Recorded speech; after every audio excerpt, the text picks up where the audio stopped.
Welcome to Grounds for Sculpture.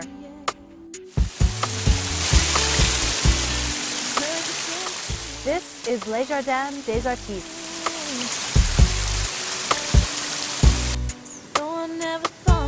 Today we're interviewing Brian Carey, the architect and landscape designer at Grounds for Sculpture. It's been a week since we said goodbye.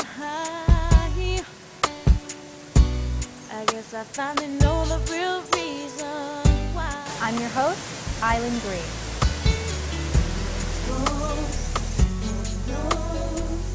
Call me crazy, but I can't help it.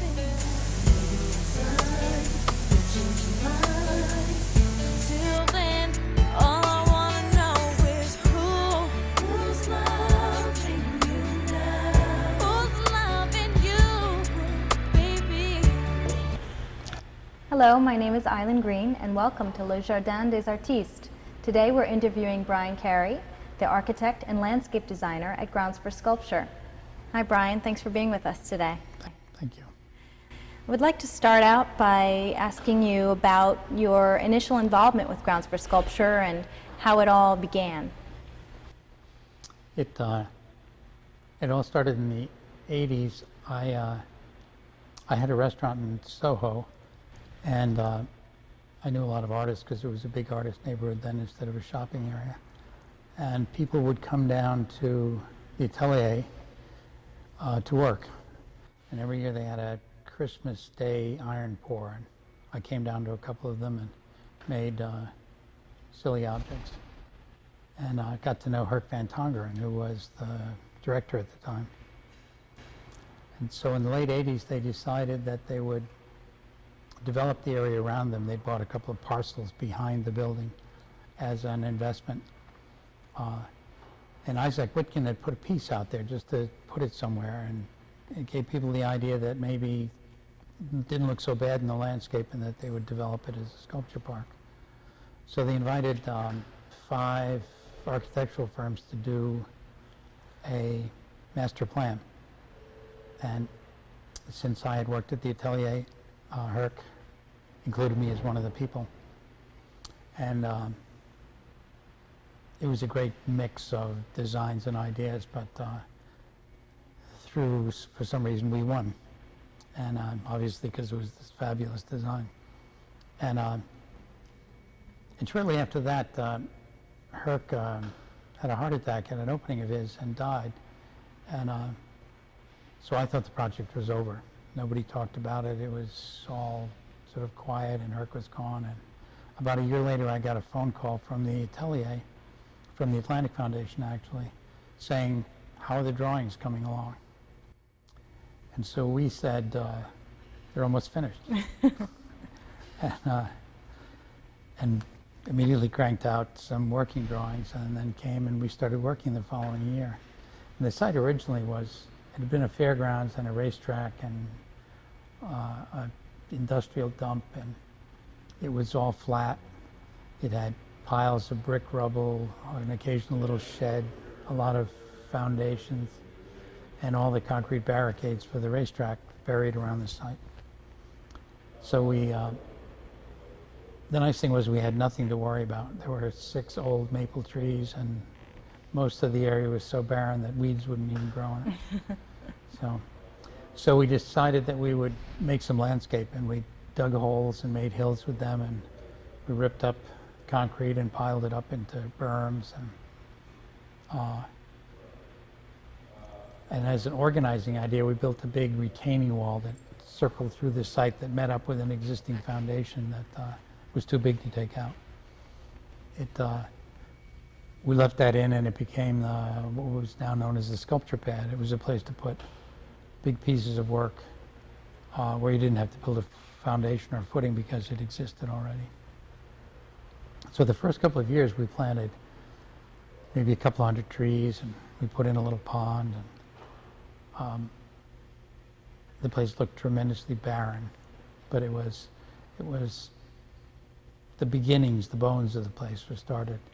We became really good at scrounging trees. We'd stop at construction sites and see if you saw ribbon anywhere, you'd stop and find out what was going on, and then we would we had access to a tree spade, we'd go and dig the tree up and then put it over here. And we made woods that way by shopping center would be expanding, and we'd get their old material and plant it here. So there was, although there was a master plan, there was a lot of sort of ad hoc development, so that if we found something we could use, we incorporated that. And then over the next couple of years, they bought a few more parcels, so that the site went from 17 acres to 20, and then to 26 acres. It's up now almost 40 acres. And each time there would be a rethought. The park would get bigger, a different emphasis. And we're still here, still hacking away. And this building that we're in now, the museum building, was that developed simultaneously with the grounds in the beginning? I know it was the first one that was really It was in the adapted. original master plan, and the building originally was in between two of the buildings that had one the domestic arts building that's now a museum space, and the other a studio space. And it was a barn for small animals, so that if you were showing your goat or sheep at the fair, you kept it in this barn. We planned on putting it out into the site, and we just came and we found some great third-generation house movers who came along and tied it all together and cut it loose from its foundation and dragged it over here. Wow. It was a really exciting event. It was the first time I'd ever moved a building, and it was really huge. It was great to see it moving across the landscape. Bruce had arranged to have a video made, but we realized it was going to take a week to get here, and it would end up being like one of those Andy Warhol videos where you watch endlessly and you see something slowly move. But then I think it was 1992, I believe, we finished this building, and that was the first official opening of Grounds for Sculpture. Before that, there'd been sculpture out here, but not really events.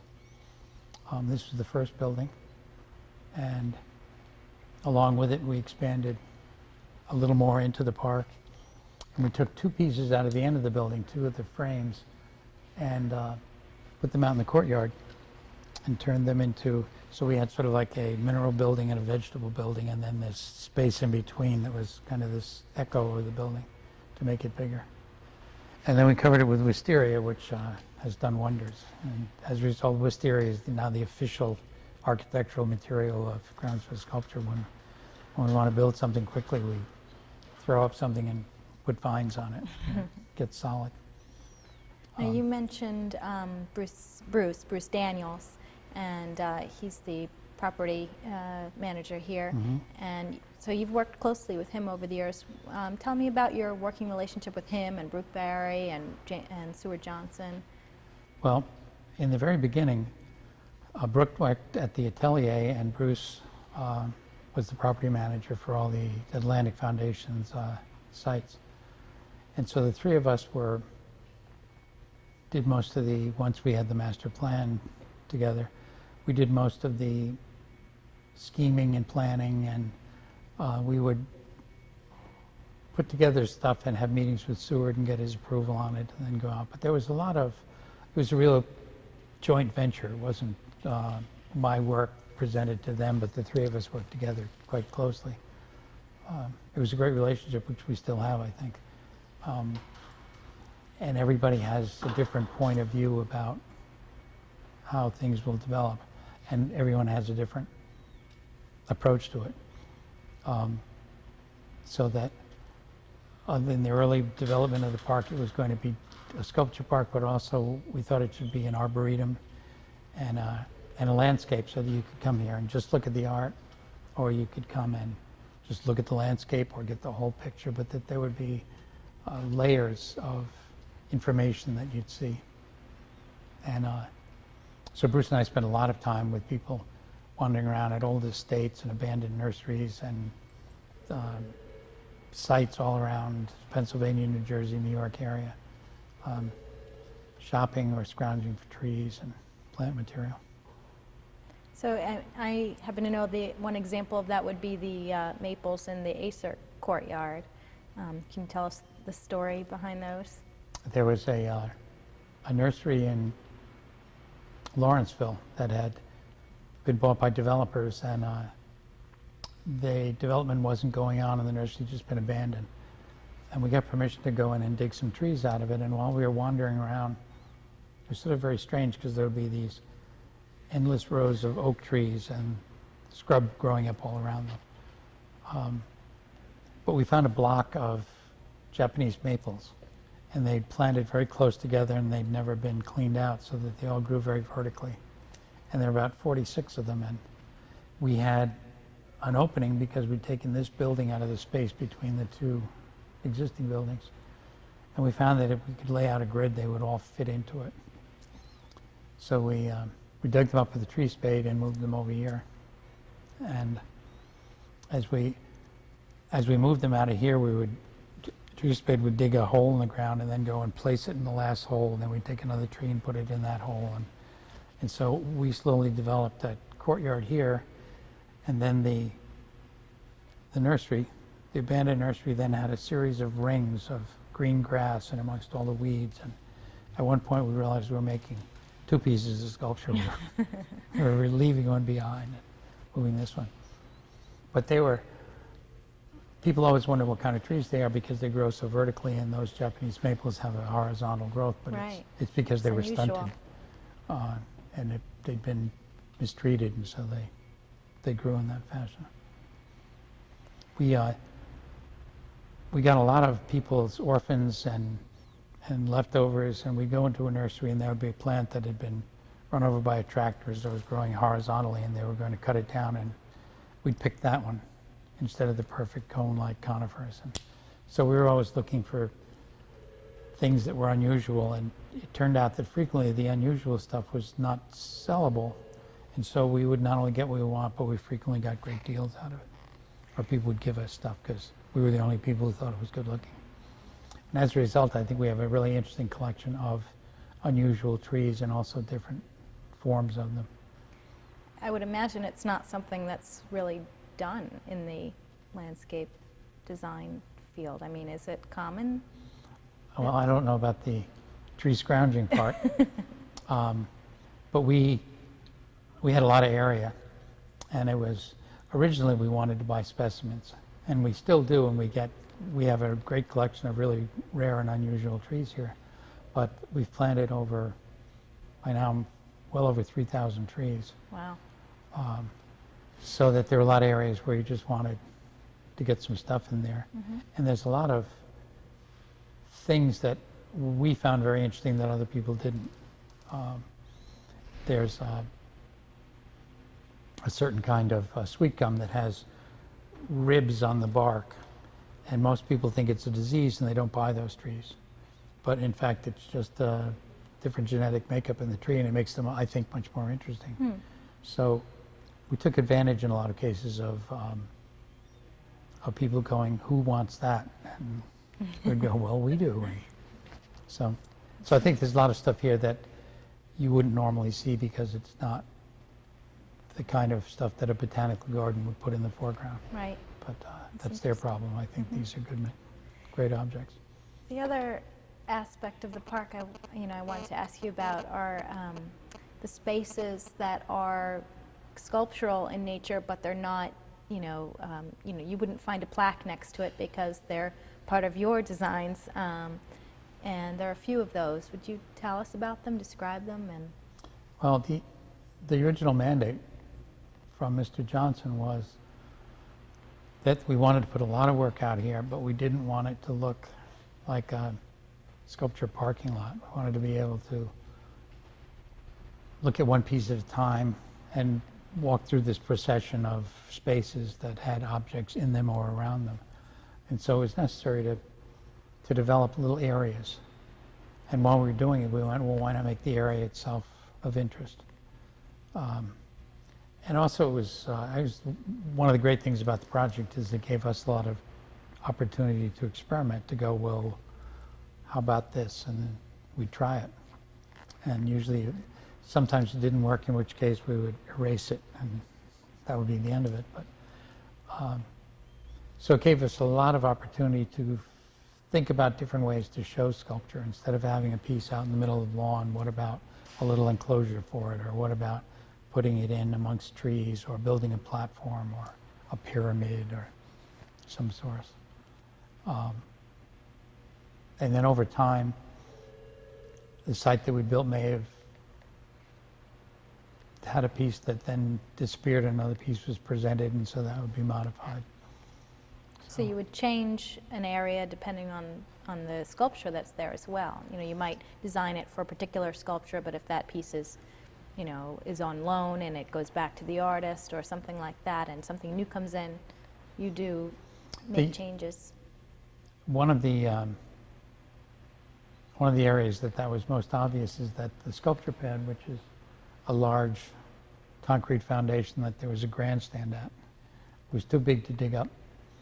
And so, as I said, we put sculpture there that didn't need a foundation. But after a while, we got a couple of pieces that were permanent. And so, in the beginning, every year we did something else with that. What started out originally was a big slab, and then it had a hedge around it, and then we built a berm, and then we put a tunnel through the berm, and then we built other hedges, and then we put in a pool, and it's now a whole series of discrete rooms with a series of processions through it, and it's probably finished, but we've been changing it regularly, and so maybe it's not. Maybe we can do something else with it. But it was a way of developing as a piece got in there, and that would alter the space, and so we would then change the surroundings in order to cope with that and to make room for something else. In the new area of the park, there is a stone archway. Can you tell us about that? The stone archway is the tomb of the world's largest cat, which was my 26-pound black cat that died a couple of years ago that I buried in the tomb. I'm sorry. But he's got the biggest cat tomb in the world. It's like, you know, he was the biggest cat, and he now is the biggest tomb. But that was another example of serendipity. There was a stone yard nearby that was closing.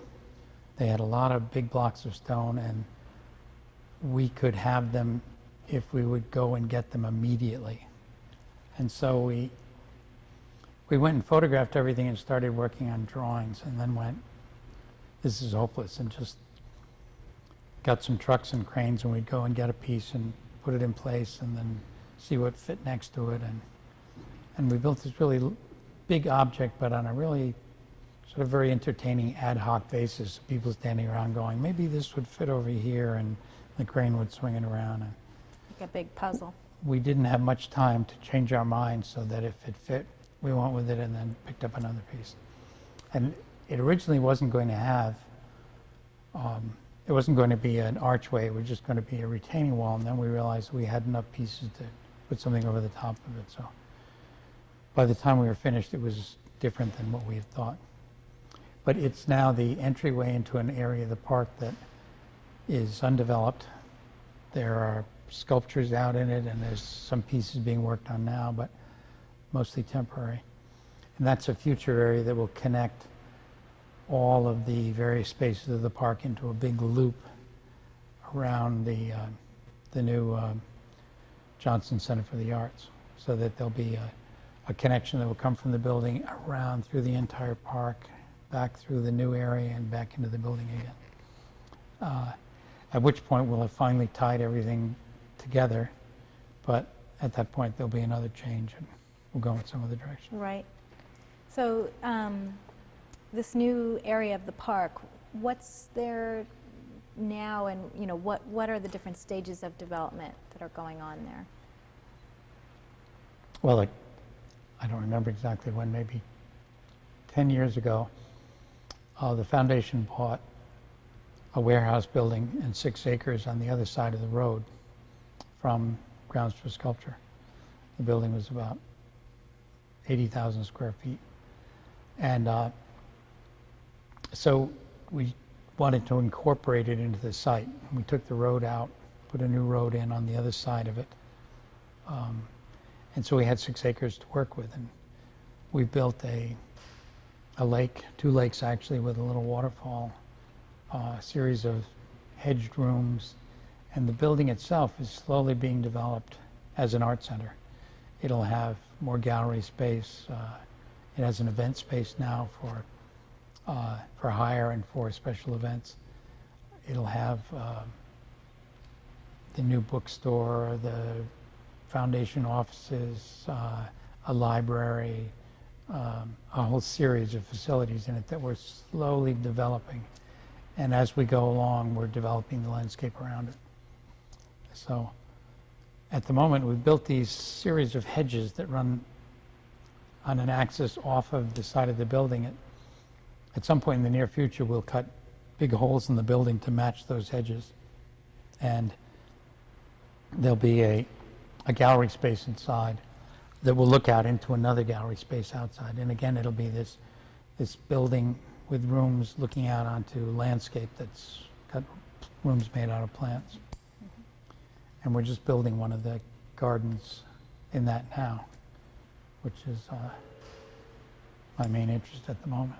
Right. Well, I do want to ask you about the building, though, because this building, the museum building and the domestic arts building, were built around the same time. They have a similar structure, and your design for them is similar. You know, the windows, you know, you can see there's a continuity between them when you walk through them, the angles, the floors, you know, everything matches in a way. Do you think the new building will follow that, or is it an opportunity to kind of do something totally different? Well, it's a totally different building. The 2 original buildings that were kept were really beautiful old detailed buildings. They're all terracotta trim on them. They had a lot of architectural merit. And this building was basically really fabulous shape with great trusses. And so after we moved it, we used terracotta for trim, and we tried to have little bits of things that would relate it to the other buildings. The new space is a huge brick box, and so it'll take on its own form. It'll be a bit different, but again, there'll be big spaces, rough interiors, open trusses, concrete floors, and big holes punched in the walls. With garage doors so that you can get things in and out of them. So there'll be a vernacular that'll be the same, but the spaces will be quite different, just because the building's quite different. Right. It's 25 feet tall and square and flat. So Brian, I want to thank you for talking with us about, you know, the history of your involvement here. What I'd love to do now is take a walk over to this new area of the park with you, and, you know, have you point out to us what you're going to be doing, and learn more about your design and your vision for it. It's a little garden, but it's complicated, and it's structurally built but unplanted, and I'm really excited about it. So Okay. I'd love to show it to you. Great, let's go. This is what we're calling our Eastern garden, and the idea is to have a garden that incorporates ideas about Eastern landscape, Japanese, Chinese, Korean, and various other cultures into a Western garden. So since it's on the east side of the building, we've been calling it the Eastern Garden. It gets away with not having to explain any more than that. There's going to be a big hedge here coming out of the bamboo. It'll come to about here, a big L-shaped hedge that will really enclose this space. So you won't know what's going on until you come in here, and then you come in and you see that fabulous Japanese maple. It's beautiful.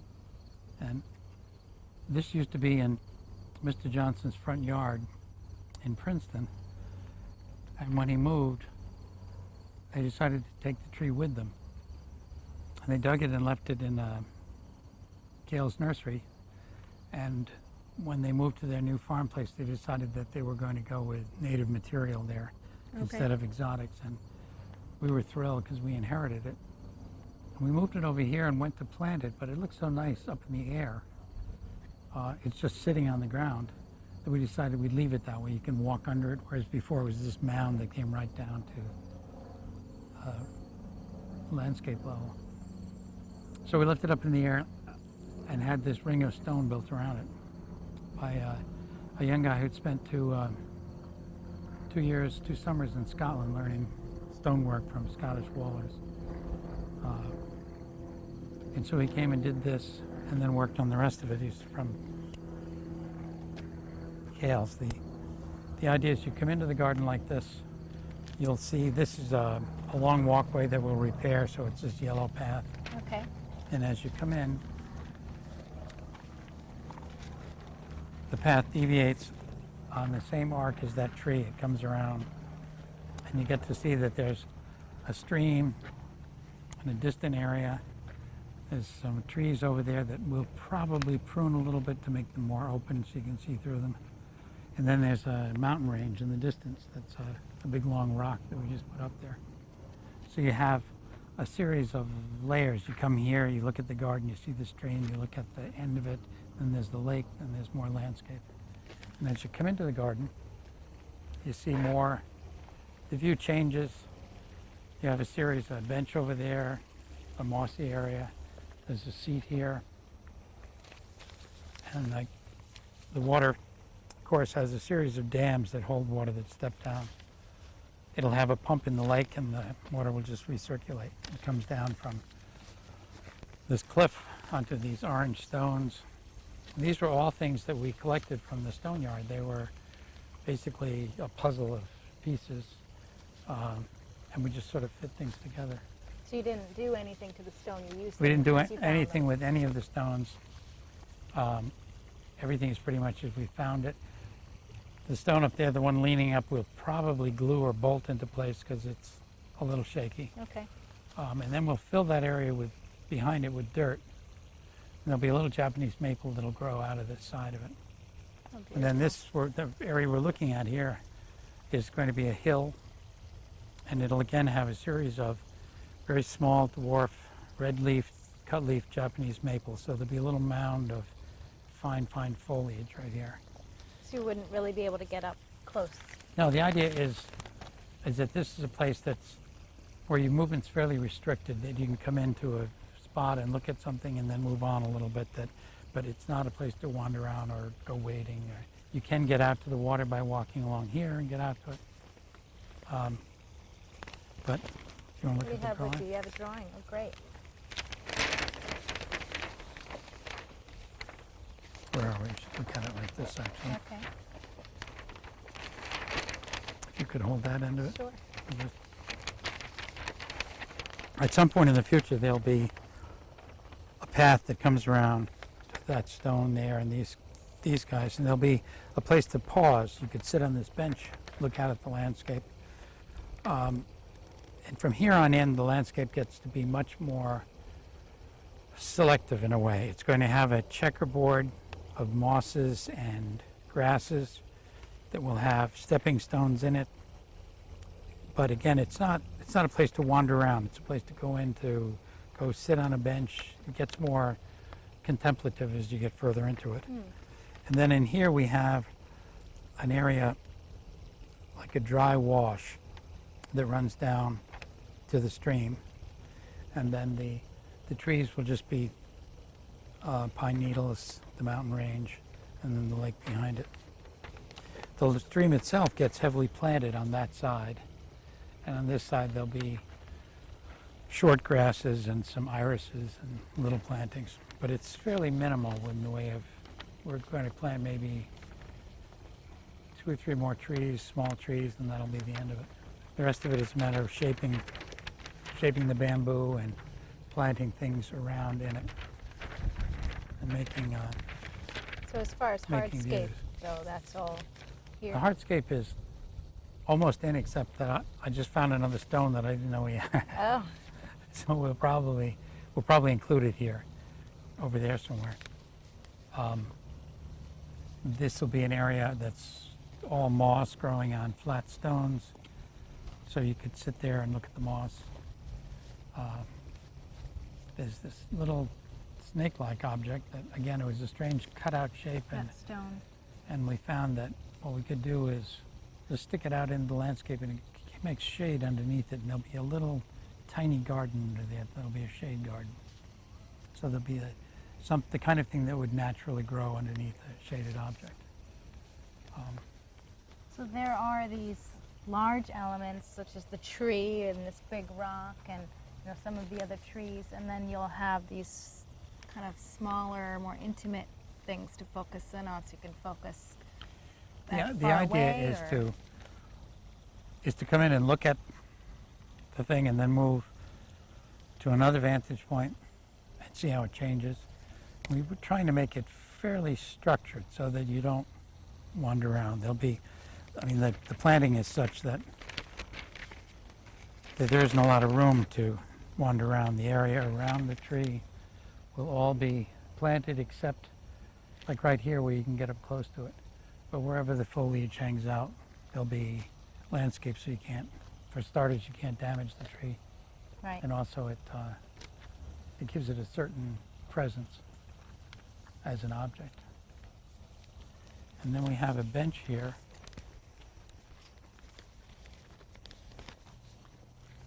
And from this bench, there's a view which is the view out into the landscape. You see the water running into the lake. There's a series of weeping trees on the other side. And in the distance, a mysterious-looking tower of sorts. It's a sculpture on the sculpture pad. But this piece of stone here has a groove in it, and the groove from the seating area lines up with the tower over there. It really does. So it all pulls things together. It makes it, or attempts to make it, as if this is one landscape. That the landscape doesn't just stop right here, but it goes across the lake and beyond and through those trees. And we'll probably prune some branches off of the big tree up there to give some shape to that. More space around the sculpture. Yeah. Wow. And again, the idea is to make the landscape as big as possible, and the way to do that is to incorporate areas outside of the landscape and also give you places to pause so that you can understand the landscape as that. So this is in a way, much more formal area than some of the other areas that look formal but are not. This will be really the only seat here. No, there's a seat there, and you can walk across this area here, and there's a bench in the shade right over there. There's a stone. That stone piece? Yes. So there'll be places to get to these places. But what I would hope is that people would come in here, go someplace, sit down, and look at it instead of keep moving. So you'd have an idea of what's going on, or you'd have a different idea. From over here, you look back and you see water running down this cliff face, and you see where the water source is. Do you have ideas about where sculpture would be placed here? There's one of the reasons for this drawing is we have a meeting this afternoon with Brooke to figure out where pieces would be and to accommodate. We have places that natural pieces you could put something on, or we might want to build something. But I think here the pieces would probably be fairly small, and again, something that if you were going to sit there might be a piece in the foreground for you to look at. Or from here, maybe not, but another place there might be something there so that you have both this vista and also another axis to look at. But that's all part of this. I mean, once this, like everything here, there's a certain idea and then a great ad hoc quality to it. But also what I like to think is a certain rigor in the sensibility, if not the actuality of it. So things may change a lot, but the intent, which is frequently not noticed by anyone, but the intent, I think, is the important part, and that stays pretty much together. Well, you allow the landscape to play a part in it. You know, you're not totally imposing upon it. I mean, you are to a degree. Well, but in this case, we're totally imposing. I mean, this is completely artificial landscape made up of junk parts in a way. These are all cast-off pieces of stone that we're using as they were. We didn't cut this groove to make it look at that. It was we had the groove and we lined it up with it. And those routed out pieces of stone there will have moss in them because we had routed out pieces of stone, not because we wanted to plant moss. So there's a real ad hoc sense to it, and yet the idea was to take these materials and make a coherent object out of them instead of having them be, I mean, there's nothing coherent about them. There's 6 kinds of stone, and there are clefts and there are machine patterns, but It works. in theory it will work. At the moment, it's still theory. Great. And so is this the first of these rooms that follow along? This is the that you're first working one. on? This is the most, and always was going to be the most complicated. And then there'll be a big hole in the side of this building that will probably go, it'll be a slot and probably go the full height of the building, maybe a 10-foot wide slot. So from inside, you'll be drawn to this knife slash in the building, and when you come to it, you'll see this garden. So how And it'll be wide will set that up. be? It'll be a It doorway? won't be very wide, and it'll be set up over here so that you look through the tree, down this axis, and out to the landscape.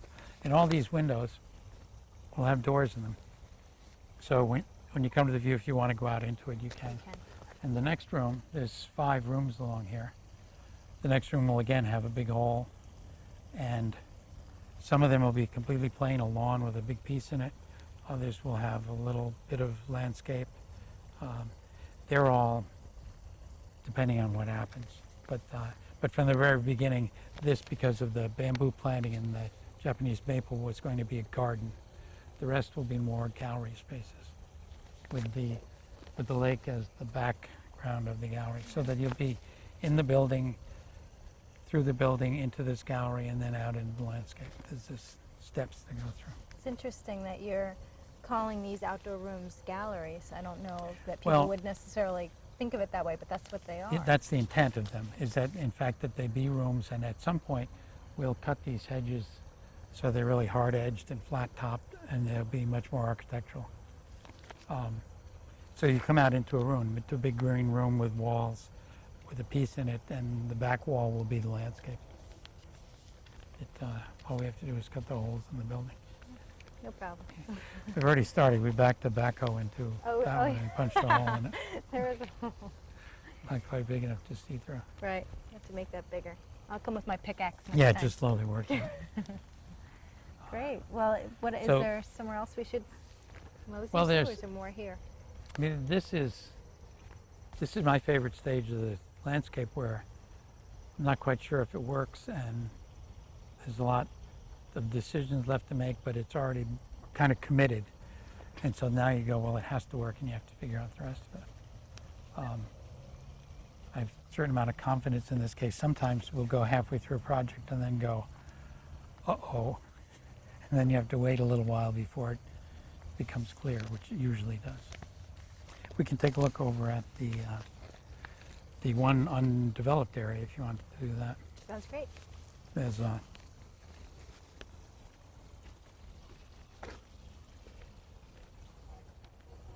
we got them one at a time on a big flatbed truck that would come rolling in, one every couple of hours, and so we just made stuff as we went along.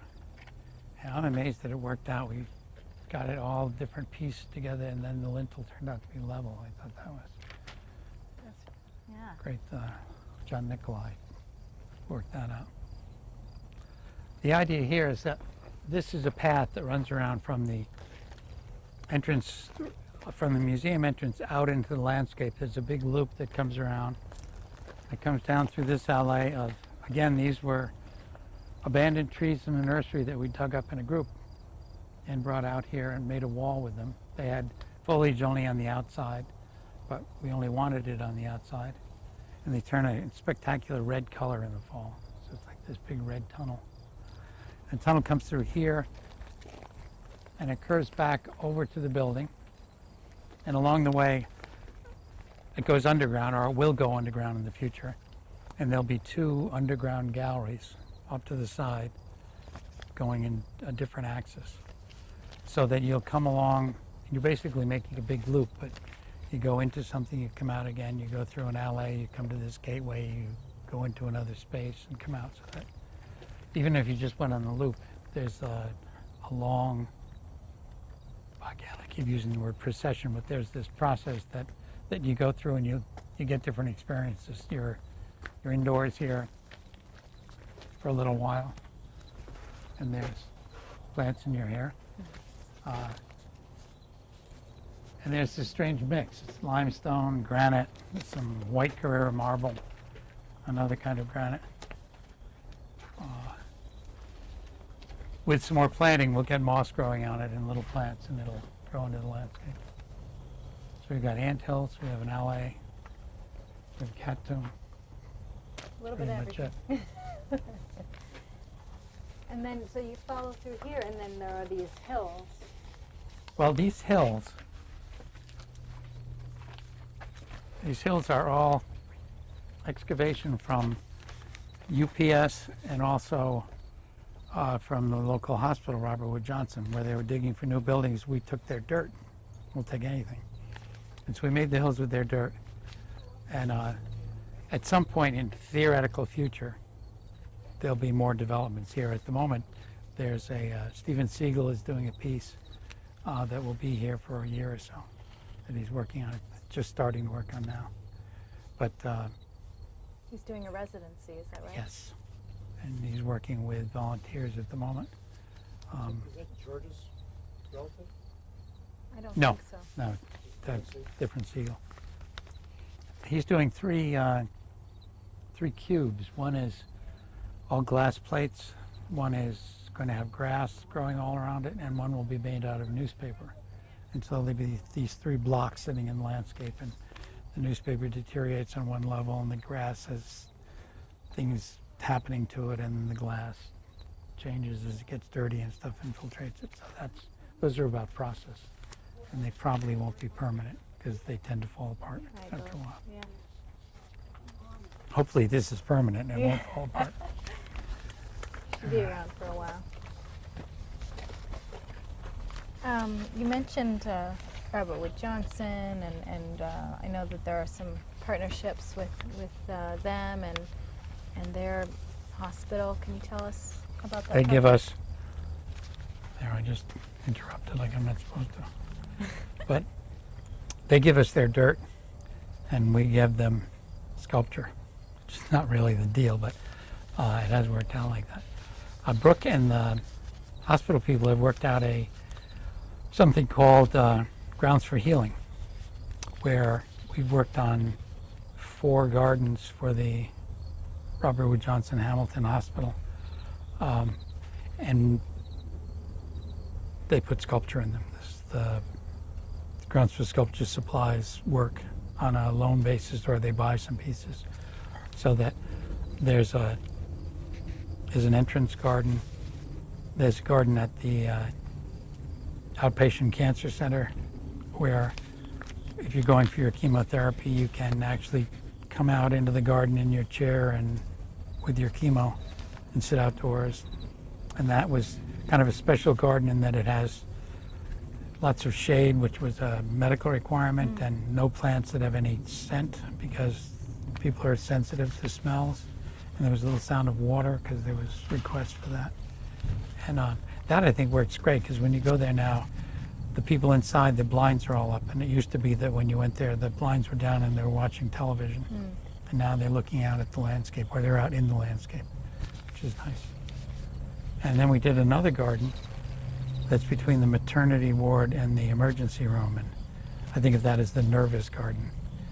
There's cigarette butts everywhere, and there are people either worried about their baby or their friend, or so. It's a funny place.